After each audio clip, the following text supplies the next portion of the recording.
No man's land বজায় রেখে পশ্চিমবঙ্গ সরকার সীমান্তে কাঁটাতারের বেড়া দিতে চাইলে তা নিয়ে ভারতের কেন্দ্রীয় সরকারের সাথে কূটনৈতিক চ্যানেলে আলোচনা করবে বাংলাদেশ। এমনটি জানিয়ে স্বরাষ্ট্রমন্ত্রী সালাউদ্দিন আহমেদ বলেছেন, পুশিন ঠেকাতে সতর্ক অবস্থায় রয়েছে বিজিবি। সচিবালয়ে এক বৈঠক শেষে তিনি আরও বলেন, কোরবানির পশুবাহী গাড়িতে চাঁদাবাজি ঠেকাতে চালু হচ্ছে হটলাইন। শারমিন নীরার রিপোর্টে বিস্তারিত। পশ্চিমবঙ্গের নির্বাচনে জয়ের পর ভারতের ক্ষমতাসীন বিজেপি জোটের নেতা শুভেন্দু অধিকারী তার প্রথম মন্ত্রিসভার বৈঠকেই সিদ্ধান্ত নেন প্রতিবেশী বাংলাদেশের সাথে সীমান্তে কাঁটাতারের বেড়া নির্মাণের। সেজন্য বিএসএফকে ৪৫ দিনের মধ্যে জমি দেওয়ার ঘোষণাও দেন তিনি। মঙ্গলবার সচিবালয়ে স্বরাষ্ট্র মন্ত্রণালয়ের আইন শৃঙ্খলা পরিস্থিতি নিয়ে বৈঠক শেষে স্বরাষ্ট্রমন্ত্রীর কাছে এ বিষয়ে আনুষ্ঠানিক প্রতিক্রিয়া জানতে চান সাংবাদিকরা। জবাবে তিনি বলেন, সীমান্তে কাঁটাতারের বেড়া দেওয়া নিয়ে ভারত সরকারের সঙ্গে কূটনৈতিক চ্যানেলে আলোচনা হবে, তবে পুশিনের বিষয়ে সতর্ক থাকবে ঢাকা। কাঁটাতারের বেড়া যদি ভারতীয় সীমানার মধ্যে নো ম্যানস ল্যান্ড বজায় রেখে যদি সেই দেশ দিতে চায়, সেটা ডিপ্লোম্যাটিক ওয়েতে আমাদের আলাপ আলোচনা হবে, কিন্তু সেরকম কোনো ইস্যু তো প্র্যাকটিক্যালি ভারত সরকারের পক্ষ থেকে আমরা দেখিনি। কোনো রকমের পুশিন না হয় সেটার ব্যবস্থা করা, আইন শৃঙ্খলা পরিস্থিতি সেই জায়গায় সমুন্নত রাখা। তবে আমরা সতর্ক আছি, বিজিবিকে আমরা সতর্ক থাকতে নির্দেশনা দিয়েছি অনেক আগে।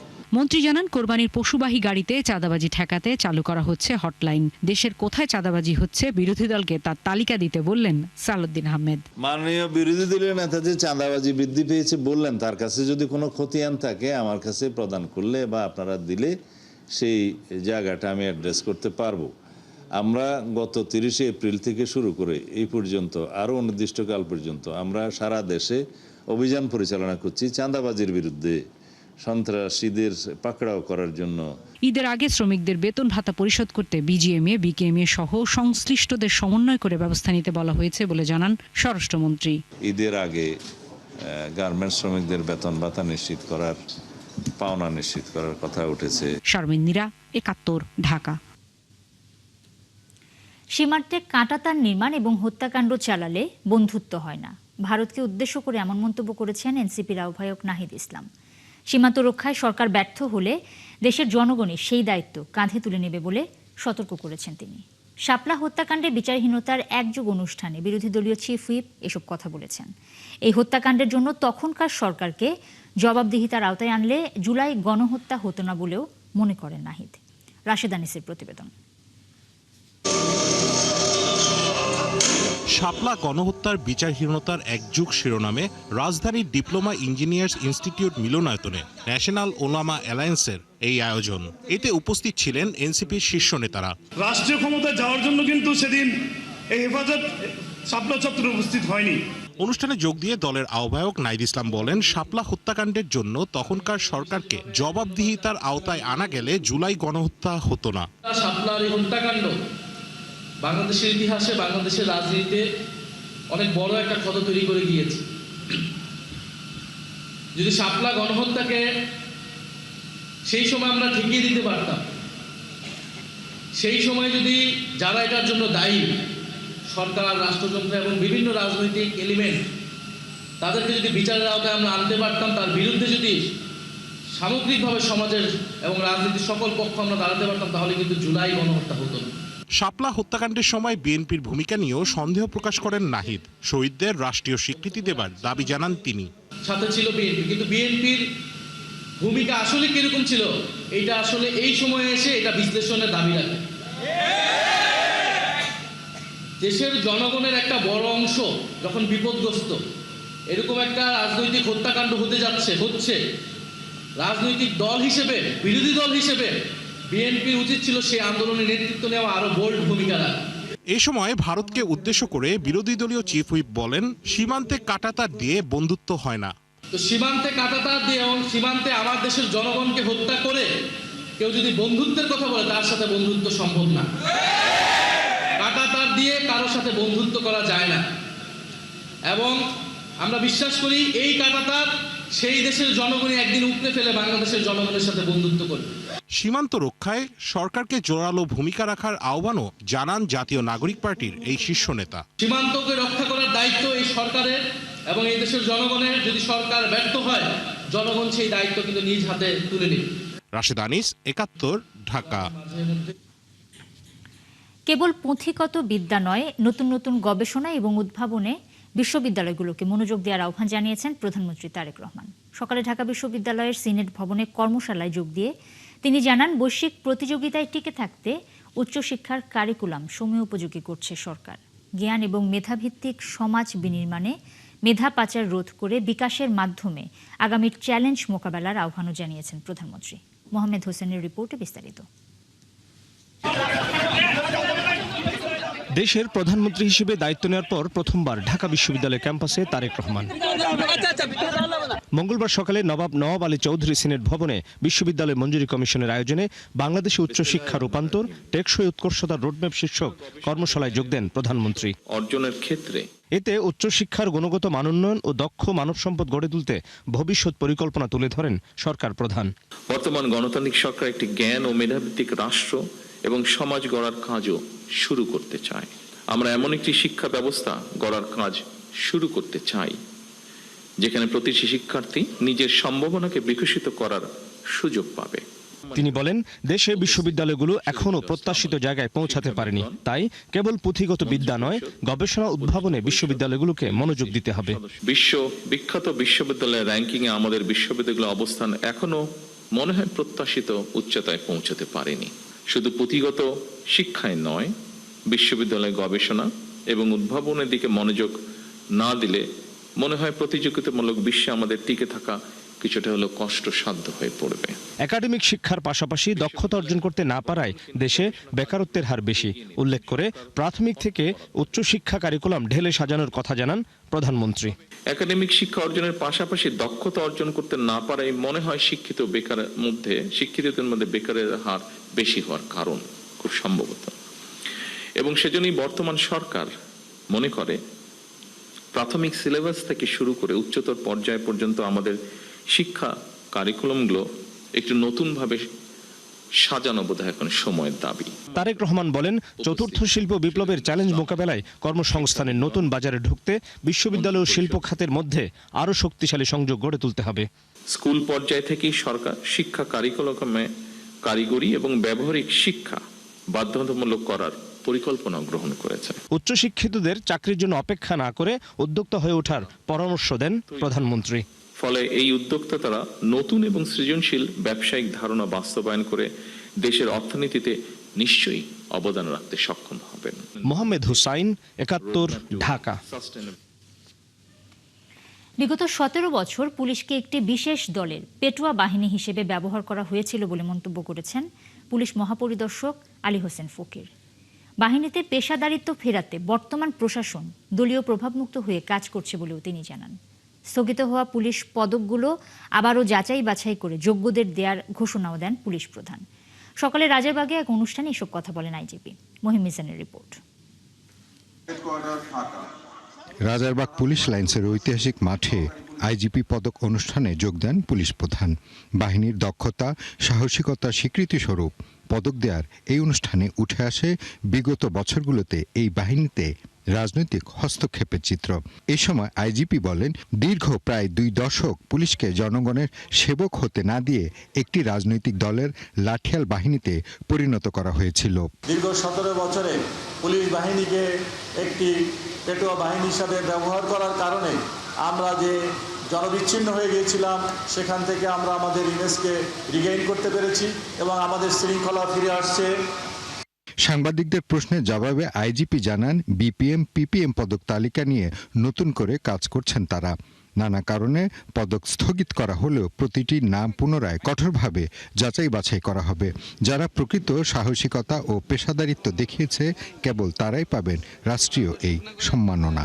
পদক নিয়ে একটা বিতর্ক তৈরি হয়েছে যে আসলে পদক স্থগিত করা হয়েছে কেন, বিতর্কিত ছিল এই কারণে নাকি অন্য কোনো মামলা? আসলে কোনো কিছু বিষয়ে কোনো বিতর্ক নাই, ওগুলা স্ক্রুটিনি চলতেছে, ইনশাল্লাহ আপনারা ভবিষ্যতে দেখতে পাবেন।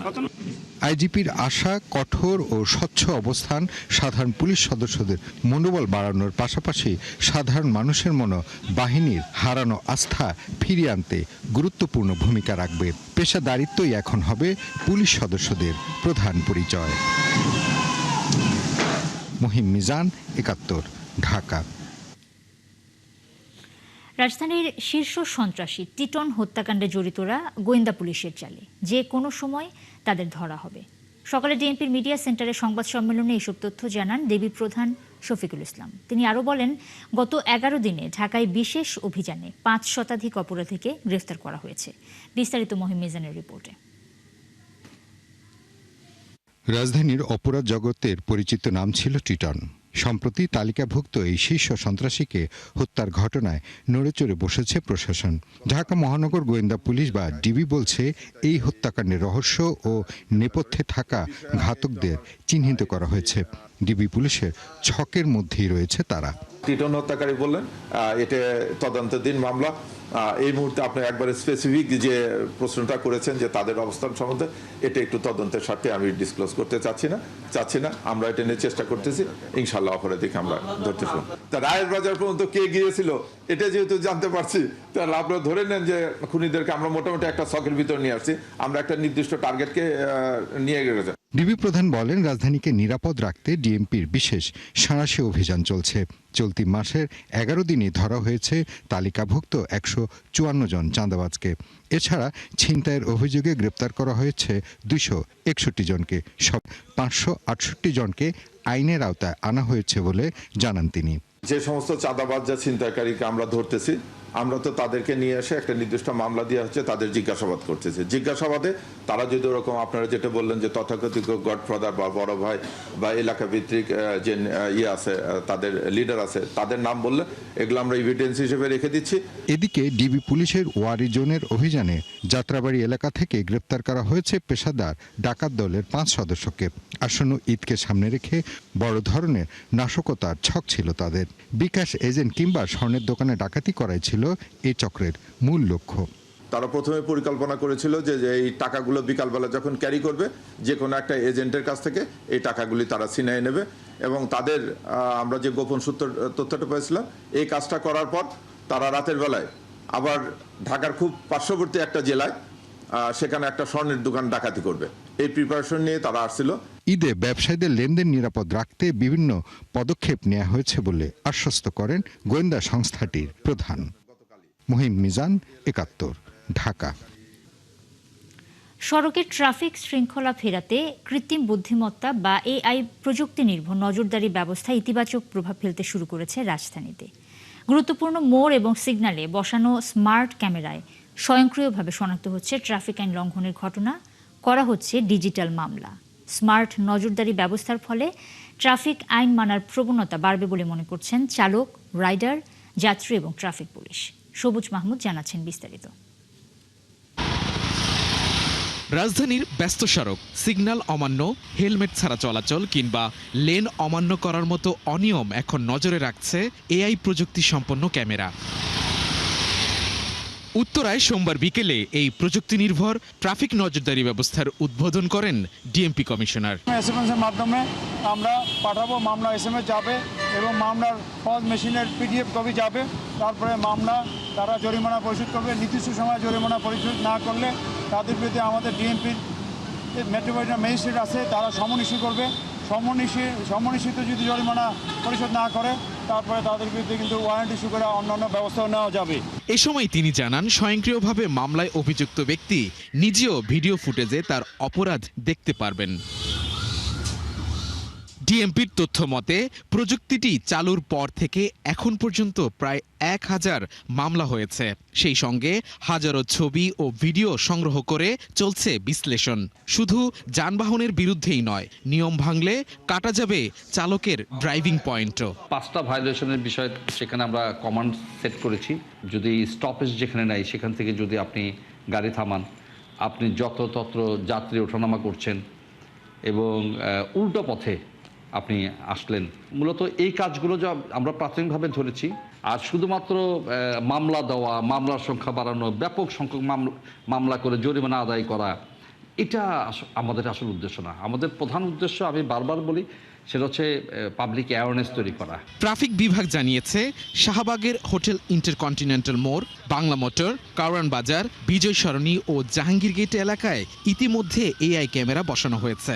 এছাড়া ফার্মগেট মোড়েও ক্যামেরা প্রতিস্থাপনের কাজ চলছে। প্রযুক্তির এই ব্যবহারকে ইতিবাচকভাবে দেখছেন রাইড শেয়ারিং বাইকার সহ সাধারণ চালকরা। বিশ্বের বহির্বিশ্ব তো আমরা জানি যে হচ্ছে গিয়ে এআই ক্যামেরার মাধ্যমে সব কিছু হচ্ছে, সেটার সাথে আমরা এগোচ্ছি, আমরাও ডিজিটাল হচ্ছি, স্মার্ট হচ্ছি আমরা। এটা আমাদের জন্য ভালো, এটা আমাদের জন্য গর্বের একটা বিষয়। এটা 5 জনের কারণে আমরা আসলে আরো 10 জন এতে মানুষের দিক দিয়ে খারাপ দৃষ্টিতে দেখতো আমাদেরকে। এই আইন হওয়াতে আমাদের জন্য খুব ভালো হয়েছে। এখন বাতি জ্বললে মাথায় থাকবে যে ক্যামেরা আছে, মামলা হবে, এখানে দাঁড়াইতে হবে। যাত্রীরাও বলছেন এতে সড়কে বিশৃঙ্খলা ও দুর্ঘটনা কমবে। অ্যাক্সিডেন্ট থেকে বাঁচা যাবে, আবার একজন ওভারটেক করবে, এটাও হবে না। সবকিছু আইন শৃঙ্খলা সব ঠিক থাকবে। কর্তব্যরত ট্রাফিক পুলিশও বলছে এরই মধ্যে প্রযুক্তির সুফল পেতে শুরু করেছেন তারা। ডিজিটাল সিগন্যালটা তারা দূরে থেকে ফলো করে। আর ওই যে এখন তো ফেসবুক মিডিয়াতে, সোশ্যাল মিডিয়াতে দেখতেছে যে এখন ডাইরেক্ট মামলা হবে, মামলার মেসেজ চলে যাবে, এই একটা ভয় কাজ করতেছে। আর তারাও নিরাপত্তা বোধ করতেছে যে না, আমি যে শৃঙ্খলার সাথে গাড়িটা পাস করতেছি এটা আমার জন্য এবং ট্রাফিক ব্যবস্থার জন্যও ভালো। ভুয়া ও অস্পষ্ট নম্বর প্লেট, অবৈধ যানবাহন এবং ডাটাবেজের সীমাবদ্ধতা সহ বাস্তব প্রয়োগে নানা চ্যালেঞ্জ মোকাবেলা করেই এগিয়ে যেতে চায় পুলিশ। এআই যেগুলোকে শনাক্ত করে দিচ্ছে সেগুলোকেও আবার আমরা একটু ম্যানুয়ালি চেক করে দেখছি যে পুরো জিনিসটা ঠিক আছে কিনা। সড়কে শৃঙ্খলা ফেরাতে ডিএমপির এআই নির্ভর নজরদারি ইতিমধ্যে ইতিবাচক প্রভাব ফেলছে। তবে পুলিশ বলছে শুধু মামলা আর জরিমানা আদায় নয়, মানুষের মধ্যে সচেতনতা তৈরি প্রধান উদ্দেশ্য। সবুজ মাহমুদ, ৭১, ঢাকা। অবশেষে চালু হচ্ছে হযরত শাহজালাল আন্তর্জাতিক বিমানবন্দরের 3rd টার্মিনাল। আগামী 16 ডিসেম্বর প্রধানমন্ত্রী তারেক রহমান এর উদ্বোধন করবেন। সেদিন থেকে বাণিজ্যিকভাবে টার্মিনালের কাজ শুরু হবে বলে জানিয়েছেন প্রতিমন্ত্রী রশিদুজ্জামান মিল্লাত। ৭১কে তিনি জানান 2 মাসের মধ্যে জাপানের সঙ্গে চুক্তি হবে। জানা গেছে 3rd টার্মিনালের আয়ের 27% পাবে বাংলাদেশ। বিমান খাত নিয়ে মোহন ইসলামের ধারাবাহিকের আজ প্রথম পর্ব। বিমানবন্দরের একটি টার্মিনাল কতবার উদ্বোধন হতে পারে? শাহজালাল আন্তর্জাতিক বিমানবন্দরের এই 3rd টার্মিনালটি একবার উদ্বোধন করেছিল পতিত আওয়ামী লীগ সরকার, কিন্তু চালু করতে পারেনি। আবারও টার্মিনালটি অপেক্ষায় আছে উদ্বোধনের। এবারের উদ্বোধনের পরেই চালু হচ্ছে টার্মিনালটি, কিন্তু এ পর্যন্ত স্থাপনাটি ঘিরে ঘটেছে অনিয়মসহ নানা ষড়যন্ত্র।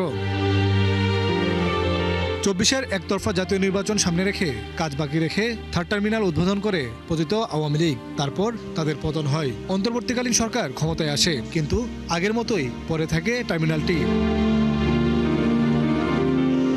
বরং সমস্যা আরও তীব্র হয়। অবকাঠামো কাজ সম্পন্ন না হওয়া, নেটওয়ার্ক সমস্যা সহ নানা ঝামেলায় জঞ্জালের মতো পড়েছিল প্রায় 21,000 কোটি টাকার এই স্থাপনা।